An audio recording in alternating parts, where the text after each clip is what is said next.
बिस्मिल्लाहिर्रहमानिर्रहीम। जब हज़रत आदम अलैहिस्सलाम बाहैसियत ज़मीन पर तशरीफ़ लाए तो बारगाह इलाही में अर्ज किया कि खुदाया, मैं यहाँ ना तो मलाइका की तस्बीह व तकबीर सुन सकता हूँ और ना कोई इबादत गाह देखता हूँ, जैसा कि आसमान में बैतुल मामूर देखता था जिसके इर्द गिर्द मलाइका तवाफ़ करते थे। जवाब इलाही आया, जाओ जहाँ हम निशान बताएंगे वहाँ काबा बनाकर उसके इर्द गिर्द तवाफ़ भी कर लो और उसकी तरफ नमाज भी अदा करो।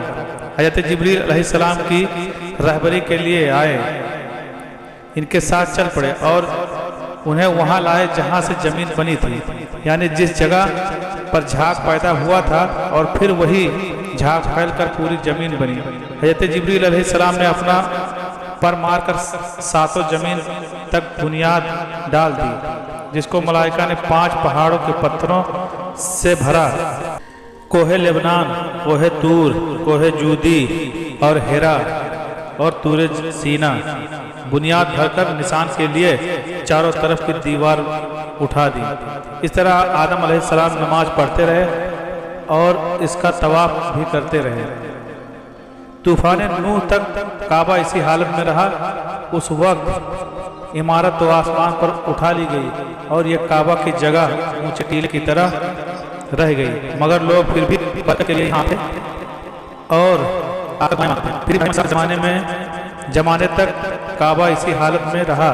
जब हजरत इस्माइल व हाजरा इस मैदान में आकर ठहरे और इनकी वजह से यहाँ कुछ आबादी हो गई, तब हजरत हाजरा के इंतकाल के बाद हजरत इब्राहीम अलैहिस्सलाम को हुक्म हुआ कि इस्माइल को साथ लेकर यहाँ इमारत काबा बनाएं। इसकी निशानी इस तरह फरमाई गई कि एक बादल का टुकड़ा भेजा गया कि इसके साए से काबा की हर मिकदार कर ली जाए। हज़रत जिब्रील ने इस साए की मिकदार और ख़त खींचा और इब्राहीम अलैहिस्सलाम ने इस खत पर ज़मीन यहाँ तक खोदी की बुनियाद आदम नमूदार हो गई और इस बुनियाद पर इमारत बनाई। इसकी बुलंद 9 हाथ और रुकने असवद से रुकने सामी तक की दीवार 33 हाथ और रुकने सामी से रुकने अरबी तक की दीवार 22 हाथ और रुकने अरबी से रुकने यमानी तक 31 हाथ, रुकने यमानी से फिर रुकने असवद तक 20 हाथ।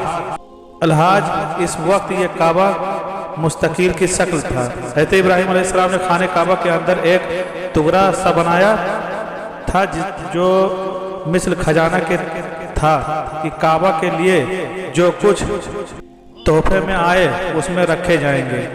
इसके दरवाजे 2 थे, एक दाखिल होने का, दूसरा निकलने का, और काबा बनाने वाले खलील थे और इनको गार और पत्थर उठाकर देने वाले हजरत इस्माइल अलैहिस्सलाम, और इस इमारत में 3 पहाड़ों के पत्थर लगाए गए।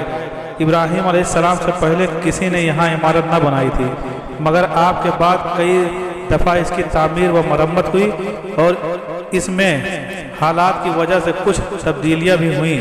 मसलन इसकी ऊंचाई दुगनी कर दी गई और दरवाज़ा 2 की बजाय 1 और इसका रकबा भी कम कर दिया गया, लेकिन बाद में फिर इसे पुराने रकबे में ही तामीर किया गया।